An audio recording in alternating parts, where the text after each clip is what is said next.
Hi, everyone. My name is Kelvin Kachilia, and I'm the NDP candidate for the Northwest Territories. And I'd like to welcome Jagmeet Singh that's visiting our territory and visiting communities and bearing witness to the climate crisis that we're facing with wildfires and previous flood in our communities, and talking about the high cost of living and the housing crisis that we are facing here in the territories, and how we can help the everyday person and seek equity and equality amongst our fellow supporters.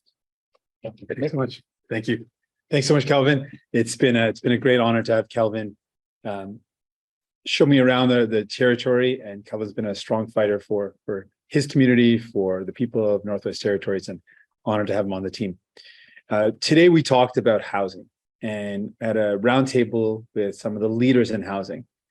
And at the end of the day, what we're up against here in the Northwest Territories, here in Yellowknife, is similar to what we're experiencing across the country. We are in a housing crisis. People cannot find a home to call their own. I met a young woman at a coffee shop in Yellowknife, and she said, I'm lucky that I live with my parents, but there is nowhere for me to go if I wanted to rent a place, and I want to rent a place. I want to move out. I want to start to grow and build my life, and there's nowhere for me to go to. And what we're hearing from the leaders in this community is there is no vacancy.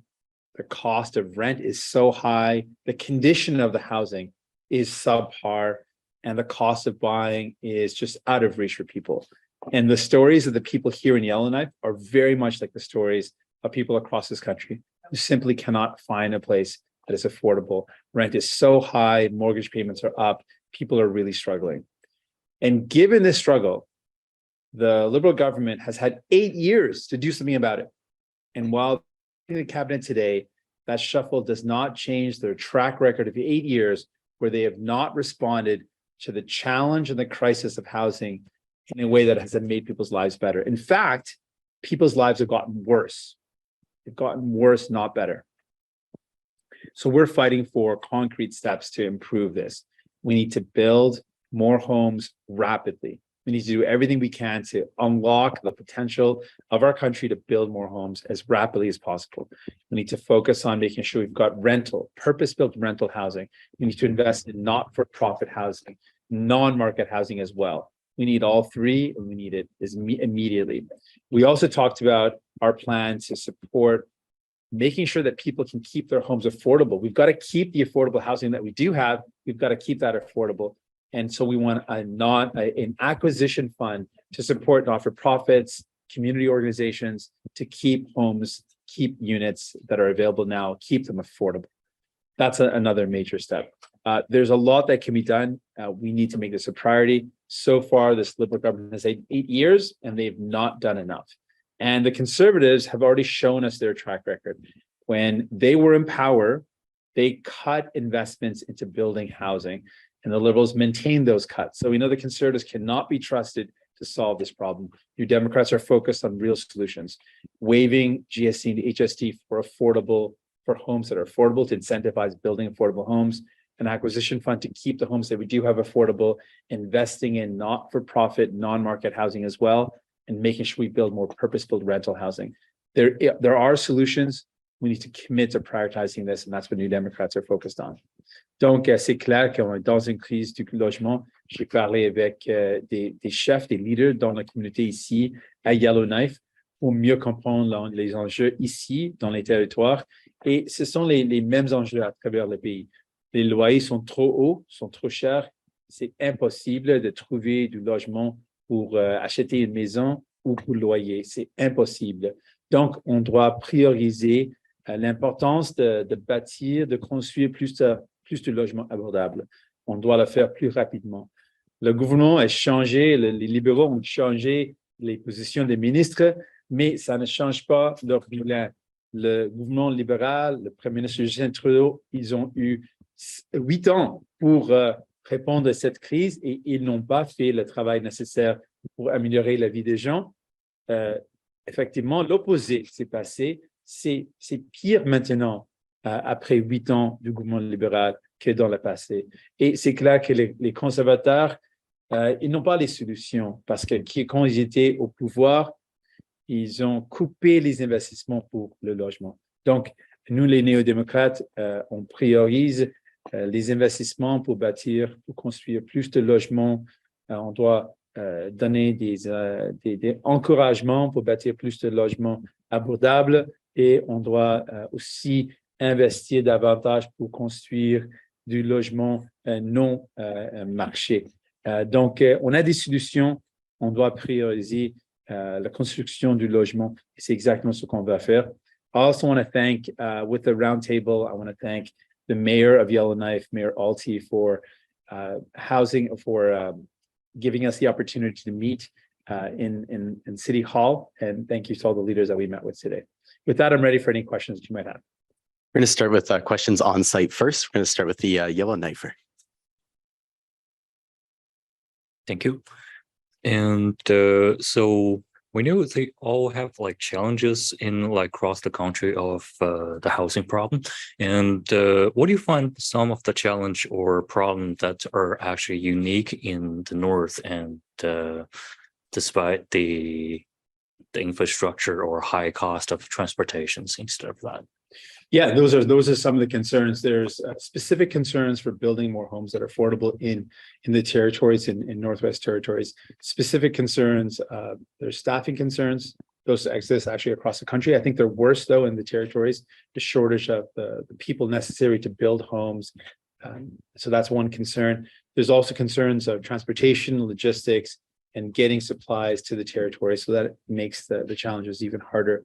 And then with the cost of living, of course, is higher in the North. So that puts an additional pressure on all those elements. Do you have a follow-up? So the follow-up question is going to be like, so during the roundtable talking, and is there some kind of a solutions that has been addressed? Yeah, one of the things that came up was that we need programs, funding programs that actually work. And as we've said often, a lot of times the Liberal government announces a program and it's impossible to actually access it. It doesn't actually do anything to improve people's lives.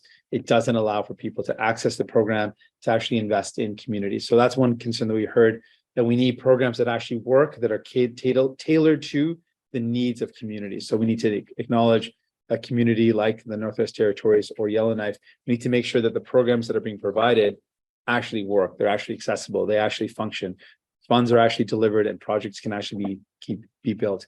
Sustainable funding was another concern that came up. We need to make sure that the initiatives that we have a long-term sustainability so communities can build around them, plan around them. So we know that there's a funding program that's going to last for a period of time so that there can be plans built over the years and then built up projects. That's another concern that was raised specifically.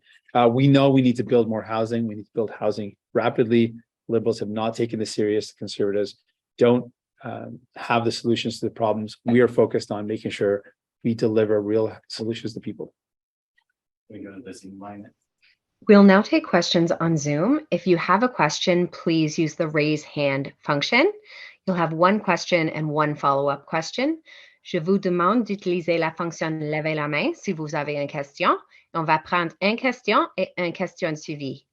Our first question comes from Raisa Patel at the Toronto Star. Hi there. Thanks for taking our questions today. My question's about the cabinet shuffle. You know, some files very central to your deal with the Liberals now have new ministers. There's housing, but also health, which is a department that, you know, has been working very closely with you on massive files like dental care and pharmacare. Does putting new ministers into these files concern you that progress is going to slow down, or did you actually want to see changes made to the leadership of those portfolios? I'm not concerned about those changes in reference to our agreement. We're going to continue to put pressure on this government to deliver on dental care and on pharmacare, real help to people to ensure that they can get their teeth looked after. We're confident we can continue to push forward on those things. And I do want to highlight, though, that changing the position, shuffling cabinet, does not change this government's 8-year record. But for the fact that we push government to deliver, they have been a failure on a number of important files. They have not done enough to respond to the crisis of housing. We've got a serious problem here in Yellowknife, Northwest Territories, across the country. This government has had 8 years to do something about it, and they have not really responded to the seriousness of that problem with the urgency required. and Canadians are actually worse off than they were before. So the shuffle does not change their track record. We're going to continue to fight, though, to force this government to deliver, as we have shown with the dental care for children under 12, the childcare legislation that we force this government to deliver to make childcare funding permanent, and doubling the GST rebate as examples of concrete things we've delivered. The Prime Minister said today that this is a cabinet that will govern for the next 2 years. He said no election is expected before 2025. It almost seems like he's speaking for the NDP there. Can he make definitive statements like that when you actually have the power to trigger an election before then? Well, our focus is on delivering for Canadians. We want to make sure we force this government to deliver on dental care, making sure kids can get their teeth looked after, making sure seniors can get their teeth looked after. We want to deliver on making sure that people get a break, that we can put money back in people's pockets, tackle the cost of living, and that we can invest in housing so that people can have a home they can afford. That's our priority. Our priority isn't triggering an election. Our priority is forcing government to work for people. If this government doesn't, then there'll be repercussions. But we are focused on getting results for people, not focused on forcing an election. The next question comes from the CBC's David Thurton. Go ahead, David. Hi, Mr. Singh. I'm wondering, or I'm curious if you think any of the changes are reflective of possibly the pressure that you've been putting on this government to advance certain files. Well, we know that our pressure has worked. We have put pressure on this government and we've delivered concrete things. So we know that our work is showing results. We've got the childcare legislation that made childcare permanent, that funding permanent. We forced the government to deliver dental care for kids under 12. We're going to force them to deliver dental care for seniors as well. We're going to continue to force this government to deliver for people. And we know that our pressure is working. Again, the shuffle itself, though, it doesn't change the 8 years of their track record. If we were not there, Canadians would not have received dental care, the GST rebate being doubled, money in their pockets. And on the other major files that this government has had 8 years to work on, like housing, things have gotten worse, not better. So we're going to continue to fight hard to make sure housing is a priority, that we see some actions taken and Canadians can actually afford to find a home. We've seen the housing ministry get saddled with infrastructure and communities. Previously, it was saddled with diversity, I believe, if I'm not mistaken. Do you have any hope that through your pressure and that the issue of housing and housing affordability will be a priority on the agenda? We are confident that we can put pressure on this government to deliver. This government has a bad track record, though, and we got to be really clear. 8 years of power and things are worse off now. And we know the Conservatives don't have the solutions when it comes to housing. We are focused on it, and we're very confident we can continue to put that pressure on this government to deliver. Again, the Liberals would not do it on their own, but since we are in a position to apply pressure, we're confident we can get results. We've got results already, more to come. But we want to make sure that housing is something that this government understands is getting to a point of very serious desperation. Canadians cannot find a home that's affordable. People can't find places to rent. People can't afford to buy. Mortgages are rising. Things are getting very difficult. Canadians need real solutions, and we're going to fight for those. The next question comes from the Canadian Press. Go ahead, please, Mickey. Thank you. I was just wondering if you know when your caucus will meet with the new members of cabinet on certain files that you guys share. Our teams meet regularly with their counterparts, so we expect that to continue throughout the summer. We're going to continue to, like I said, put pressure on this government because we know that they will not deliver unless we force them, unless we push them. So we're going to keep on doing that. And I also want to highlight that Canadians are very frustrated. 8 years of this government, and things have gotten worse on something as important as housing. So we are going to continue to ramp up pressure through our meetings with our counterparts to really highlight that we need action on building homes that are affordable now. We need to really prioritize housing here in Northwest Territories, here in Yellowknife, and across the country. I guess, will you be proposing any new policy ideas when you do meet with new members of cabinet? We've laid out a number of ideas over the summer, and we're going to continue to put pressure on the government in the fall. But some of the ideas that we put forward, one is an acquisition fund. We know that we're losing affordable housing at a higher rate than units are being built. And that is a problem. That is a losing battle if we're losing more than we're building. So we need to keep the homes, the apartments that are affordable, keep them affordable. And the acquisition fund that we proposed this summer is modeled after what the government in BC is doing. And that is an acquisition fund that keeps homes that are affordable. And that's something that's really important. So we're going to push for that. We've said for a long time, we need to incentivize building purpose-built rental that is affordable and using a waiver of the GSA and HST on those builds where they can show real concrete deliverables in terms of affordability for rent. That's another idea. We need to also focus on investments in not-for-profit and non-market housing. In addition to private market housing, we also need to build significant new not-for-profit and non-market housing as a way to give people real alternatives to the rising cost of market housing, which is out of reach for so many people. We're not seeing any more questions on the Zoom at this time. So Jagmeet, I'll turn it over to you for closing remarks. Certainly. Again, I want to reiterate that New Democrats are focused on making sure people can find a home that they can afford. The 8 years of the Liberal government on housing has been a failure. Frankly, things have gotten worse rather than better. We are going to continue to fight hard to make sure Canadians have someone on their side. I'm really thankful that I was able to spend some time here in the Northwest Territories with Calvin Cuchilla. I'm looking forward to seeing Calvin join our team in caucus whenever the next election happens. Thanks so much.